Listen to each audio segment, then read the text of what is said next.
যদিও আজকে আমার ইচ্ছা ছিল যে আজকে আমি আমার মৃত্যু নিয়ে যে পর্ব আলোচনা করে আসছিলাম তার অষ্টম পর্ব বাকি ছিল, যে মাইয়েতের গোসলটা কিভাবে হবে। সেটা হচ্ছে আমি প্রথমে চিন্তা করেছিলাম যে এই বিষয় নিয়ে খুতবাটা দেব এবং প্রস্তুত করেছি, কিন্তু বিশেষ একটা কারণে সেটা আজকে খুতবায় না, কোনো একটা হালাকাতে হয়তো পেশ করব, কারণ বিষয়টা একটু লম্বা হয়ে যাবে। তবে এক কথায়, যদি কোনো ব্যক্তি মৃত ব্যক্তির গোসল সম্পর্কে জানতে চান তাহলে আমি আপনাকে এতটা বলে দিতে পারি এক কথা, সেটা হলো মৃত ব্যক্তিকে গোসল দিতে আমাদের প্রায় 10টা জিনিস লাগবে। প্রথম লাগবে এমন মুসলিম ব্যক্তি যে গোসল দিয়ে অভ্যস্ত, মানে কোনো মৃত ব্যক্তিকে এর আগেও গোসল দিয়েছেন বা এই সম্পর্কে সে জানে, এমন ব্যক্তি লাগবে। মুসলিম, প্রথম হচ্ছে মুসলিম, এবং এমন ব্যক্তি যে গোসল দিতে সক্ষম বা জানে, যার এই সম্পর্কে জ্ঞান আছে, এবং সেই ব্যক্তি বিশ্বস্ত এবং আমানতদার হতে হবে। এটা হচ্ছে শর্ত। কেন? কারণ অনেক সময় কিছু চগলখোর বা কিছু মুখ পাতলা লোক, আমাদের সমাজে বলে মুখ পাতলা লোক, যারা গীবত করে, এই ধরনের ব্যক্তিরাও দেখা যায় যে গোসল দিতে জানে, কিন্তু গোসল দেওয়ার পর সে সমাজে সবার কাছে বলে বেড়াবে এটা ঘটছে, এটা দেখছি, এটা হয়েছে। তাহলে এতে মৃত ব্যক্তির এবং মৃত ব্যক্তির পরিবারের লোকদের মানহানি হয়। এই জন্য বিশ্বস্ত লোক লাগবে। মহিলাদের ক্ষেত্রেও তাই। যদি আপনার আমার বাড়ির কোনো মহিলাকে গোসল দেওয়ার ক্ষেত্রে এমন বিশ্বস্ত মহিলা না হয়, তাহলে সে তার কাছ থেকে অপ্রীতিকর কোনো যদি কিছু দেখতে পায় তাহলে সেটা অন্যের কাছে বলে বেড়াবে, তাহলে এতে বদনাম হওয়ার আশঙ্কা রয়েছে। যদিও গত পর্বে আমরা বলেছিলাম, যারা মৃত ব্যক্তির অপছন্দনীয় কোনো কিছু দেখতে পেলে যারা এটাকে গোপন রাখবে তাদের পাপকে আল্লাহ মাফ করে দেবেন, সেই মর্যাদা আমরা উল্লেখ করেছি। তো তারপরেও আমাদের পক্ষ থেকে আমরা খুঁজব কে বিশ্বস্ত ব্যক্তি, যেই ব্যক্তি এগুলোকে গোপন রাখবে। তাহলে প্রথম ব্যক্তি হবে এমন একজন মুসলিম ব্যক্তি বিশ্বস্ত যে গোসল দিতে জানে। দ্বিতীয় আমাদের লাগবে এমন একটা স্থান যেখানে পর্দা করা যেতে পারে, সে পুরুষ হোক মহিলা হোক। শুধু মহিলাদের জন্য যে পর্দা তা না, গোসলের ক্ষেত্রে পুরুষদের জন্য পর্দার ব্যবস্থা থাকতে হবে। যদি কারো গোসলের দেওয়ার জন্য কোনো ঘর জায়গা না থাকে, আর অধিকাংশ মুসলিমদেরকে দেখা যায় যে তার বাড়ির আঙ্গিনায়তেই যার যার গোসল তার বাড়িতে দেওয়া হয়, যেটা আমাদের মুসলিমদের মাইয়াতকে গোসল দেওয়ার মতো কোনো ব্যবস্থা কোনো মসজিদে রাখা হয় নাই। তবে এই মসজিদের কর্তৃপক্ষ যারা আছেন তাদেরকে এটা আমরা বলে যাব, আপনি অন্তত একটা এরকম মাকসালা, মানে গোসল দেওয়ার একটা সুন্দর ব্যবস্থা রাখেন, একটা কক্ষ, যেখানে এই এলাকার যত মাইয়াত আসবে, বিশেষ করে এই মসজিদের কেন্দ্রিক যত মুসল্লিরা আসবে, তাদেরকে যেন এখানে ফ্রিতে এই গোসল দেওয়ার ব্যবস্থা করা হয়, এবং বিজ্ঞ জ্ঞানী ব্যক্তিকে দিয়ে। তাতে কি লাগবে? তাহলে দ্বিতীয়টা হচ্ছে একটা জায়গা লাগবে যেখানে গোসল দেওয়ার মতো সরঞ্জাম থাকে। তৃতীয় লাগবে মাইয়াতের কাপড় খুলে তার লজ্জাস্থানকে ঢেকে রাখার মতো কিছু কাপড় লাগবে। এক কাপড় লাগবে পুরোটা ঘেরাও করার জন্য, দ্বিতীয় কাপড় লাগবে মাইয়াতের লজ্জাস্থান ঢেকে রাখার মতো কয়েকটা কাপড়ের টুকরা লাগবে। পুরুষদের জন্য লুঙ্গি, গামছা যেগুলো আমরা ব্যবহার করে হতে পারে, তারপরে জারুন বা টাওয়াল যেটা আমরা বলি। মহিলাদের জন্য ঠিক তাই, কারণ পর্দার ব্যাপারটা অত্যন্ত গুরুত্বপূর্ণ। তাহলে এটা হচ্ছে 3 নম্বরে। প্রথম মুসলিম ব্যক্তি লাগবে জ্ঞানী, দ্বিতীয় লাগবে এমন জায়গা যেখানে গোসল দেওয়া যেতে পারে, পর্দার ব্যবস্থা থাকতে হবে, তৃতীয় থাকবে লজ্জাস্থানকে ঢেকে রাখার মতন কাপড়, চতুর্থ লাগবে পবিত্র পানি, পবিত্র পানি লাগবে, পঞ্চম লাগবে বরই পাতা, সেটা পরিমাণে যতটুকুই হোক, লাগবে কারফুর বা কাফুর যেটাকে বলা হয়েছে, লাগবে সুগন্ধি বা আতর,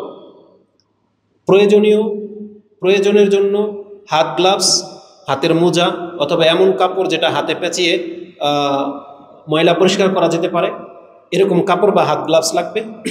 আর কেচি লাগবে। কেচি সবার ক্ষেত্রে হয়তো প্রয়োজন লাগবে না, বিশেষ করে এমন ব্যক্তিদের জন্য যারা অনেক মোটা বা কাপড় অ্যাক্সিডেন্টজনিত যেই মাইয়াতগুলো আসে, যেগুলো কাপড় খোলা যায় না, কেটে ফেলতে হবে, ওই কাপড় কাটার জন্য কেচি লাগবে, কিন্তু মাইয়াতের দেহ থেকে কোনো কিছু কাটার জন্য না। কাপড়টাকে, তার গায়ের যে পরনীয় কাপড়টা, এটা যাতে সহজে খুলে ফেলা যায়, ওটার জন্য কেচি দিয়ে সে কেটে নেবে এবং উপর দিয়ে আরেকটা কাপড় দিয়ে ঢেকে নেবে। তাহলে 7, 8 নম্বর বলেছি। তাতে লাগবে প্রয়োজন অনুযায়ী সাবান নেওয়া যেতে পারে, লাগবে তুলা, বিশেষ করে মহিলাদের গোসলের ক্ষেত্রে বা এমন রোগীদের ক্ষেত্রে যাদের পেট থেকে কিছু বের হতে পারে লজ্জাস্থান দিয়ে, তাদের ক্ষেত্রে তুলা ব্যবহার করা যেতে পারে। তো মোটামুটি এই রকমের 10টা জিনিস লাগবে মাইয়াতকে গোসল দেওয়ার জন্য। তো এগুলো সাধারণত যারা গোসল দেয় তারা জানে। তো এই বিষয়গুলো আজকের খুতবায় হয়তো ব্যবহার বলতাম, কিন্তু আজকে অন্য একটা গুরুত্বপূর্ণ বিষয় নিয়ে আপনাদের কাছে আলোকপাত করব। এখানে শুধু এতটা জানিয়ে দিই, আমাদের সমাজে বড়ই পাতা কীভাবে ব্যবহার করা হয় সেটা আমরা জানি না। হয়তোবা কাছে থেকে 5টা 7টা এনে তখন ওগুলো মনে হয় ছিঁড়ে পানিতে দেয় না, এরকম না। বড়ই পাতা ব্যবহার করার কয়েকটা পদ্ধতি দেখলাম যারা আরবরা ব্যবহার করে থাকে। তারা কি করে, বড়ই গাছের তাজা পাতা শুকিয়ে নেয়, শুকিয়ে এগুলোকে ব্লেন্ডার করে ডিব্বাতে ভরে রাখে। তো যে কোনো মাইয়াত আসবে ওই ডিব্বা থেকে গুঁড়া, যেমন আমরা মরিচের গুঁড়া হলুদের গুঁড়া ব্যবহার করা হয়, ঠিক এইভাবে এই বড়ই পাতার গুঁড়া 1 বালতি পানির মধ্যে 1 চামচ দিয়ে ওটাকে হালকা গরম করে নেওয়া হয়। তখন পানিটা একটা মানে গ্রিন টির মতো একটা কালার চলে আসে। তাহলে এটা দিয়ে আপনি একবার ভালো পানি দিয়ে লজ্জাস্থান পরিষ্কার করা, ময়লা পরিষ্কার করা ভালো পানি দেওয়া হবে। তারপরে 2-3 বার এই বড়ি পানির পাতা দিয়ে তাকে গোসল করানো হবে। একেবারে শেষে কারফুর বা কাফুর মিশ্রিত পানি দিয়ে একবার শেষে গোসল করা হবে। এবং গোসলের শেষে পুরুষ এবং মহিলার বিশেষ বিশেষ জায়গাগুলোতে সে কাফুর ঘষে দেবে। এভাবে গোসল দেওয়া হয়। তো আরব দেশে এটা একটা পদ্ধতি দেখলাম। দ্বিতীয় আরেকটা পদ্ধতি দেখলাম, ওই বড়ই পাতার গুঁড়া সেটাকে পানিতে মিক্স করে উপরে এগুলো ভেসে থাকে, পাতাগুলো ভেসে থাকে যেগুলো পাউডার।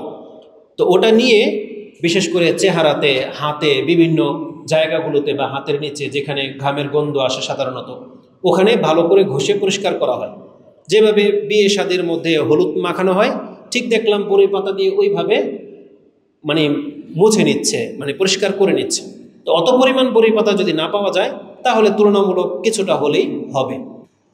সর্বশেষ কথা হচ্ছে, এই ক্ষেত্রে এতগুলো কিতাব পড়ার পরেও আমাদের সমাজে গোসলের ক্ষেত্রে যে নিয়ম নীতি, যেই কিছু আলাদা কিছু পাওয়া যায়, এরকমের কিছুই কিতাবের মধ্যে পাচ্ছি না।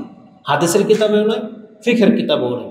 তার মধ্যে একটা হলো, আমাদের সমাজে আমরা দেখেছি যেই জায়গাটাতে গোসল করানো হয় সেই জায়গাতে কাঁটা দিয়ে দেওয়া হয়, সেখানে কাউকে যেতে দেওয়া হয় না।